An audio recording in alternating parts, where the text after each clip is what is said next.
My name is Cherie Jacques. I am a wife and a mother of 7. I first met Jesus through a women's Bible study, which was part of a kids club I was taking my kids to. And they invited me to a women's retreat, and at that retreat I encountered God in such a tangible way, and I still remember it today. But after that, I tried going to church, and I tried Bible study and reading my Bible, and life just went on, and I didn't really understand what it meant to be a follower or to be discipled. So I chased after my career. I looked for purpose in everything, everywhere, and I ended up divorced and moving back to my hometown. And my career went well. I did all kinds of amazing things. I started my own business, but there was something missing. And I just came to a point where I remember falling to my knees and just begging God to take control of my life, that I couldn't do it anymore. I needed Him. And I remember waking up one night to this voice, and it said, "The divine spirit lives within you." And it was like someone was standing right beside me.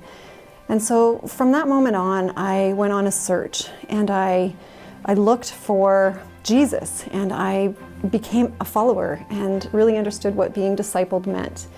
And then years later, we took our kids on mission trips, and we really felt a calling to missions. So we ended up all over the world, but then took our family, sold everything, and moved to Rwanda. And when we did that, we watched God do amazing things.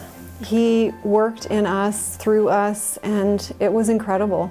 We were baptizing people, kids were coming to Jesus, and we saw Him move, but it was still really difficult for our family. Our children had a hard time transitioning, and then COVID happened. And we'd only been there about a year, and our leaders decided that because of COVID, we would need to come home. So we tried to figure out how to get flights. It was crazy. I had a broken foot, but we managed to get on the very last flight out of the airport the night before it was going to close. And my husband cut my cast off, and we had all the dog's paperwork for our service dog to get home. But when we got to the airport, we thought everything was okay, and suddenly they came to us and said, "This airline does not allow animals of any kind. You can't get on." And at that point, we were like, this is the last flight out of the airport. What do you mean we can't go home? So I got on my knees right there in the airport, and I remember thinking, I don't know what to pray. Maybe it's safer to stay here. So I remember begging God, whatever you do, God, don't let my kids' faith be broken tonight. There had been word, maybe we should leave the dog behind and just go, and I just didn't want my kids to go through any more. It had been hard enough. So as I'm on my knees praying, I hear this voice behind me, and it was just one of the airport workers, and he came and said, "Hurry up, we got you on the flight. Let's go, it's leaving." So I got up. They told us they were getting our luggage back onto the flight again, and we went up to the security line, and this man was running up to me, and he said, "We were all praying with you." And I just looked at him, and I remember looking at his face and looking at his name tag, and I wanted to remember him, but I got home and I didn't remember. And then my friend challenged me after we were home for a few months to memorize Psalm 91 with her. And the first verse says, "He who dwells in the secret place of the Most High shall abide under the shadow of the Almighty." And it took me back to the airport that night, and I realized that God used my obedience and my going into that secret place to show everybody that His provision and protection is amazing when we live under His authority and obedient to Him. And then just a few weeks ago, life is still hard, COVID's still hard, and I remember just crying out to God one night. My kids are still struggling, and I was literally crying out to God. And then my phone rang, and it was Dave Beauclair, and he was like, "Hey, can we record your testimony?" And so I started thinking through what would I say?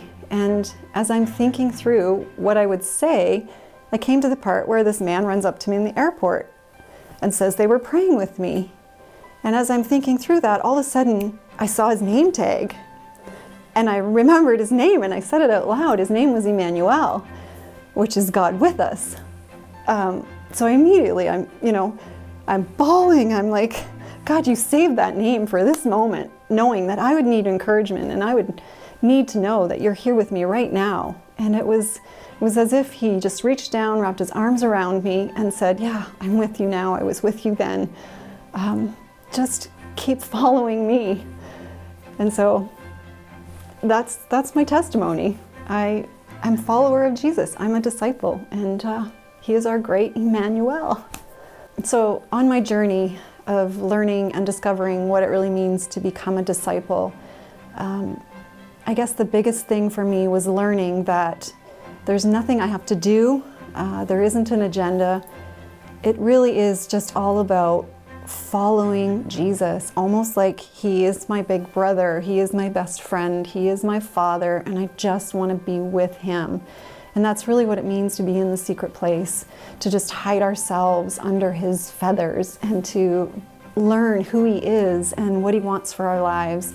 And when we do that, there is just a supernatural provision and protection and grace that comes with living with our living God and understanding his word and reading his scriptures. It comes to life. So that's my encouragement for you, is just hide in that secret place and just watch what God will do.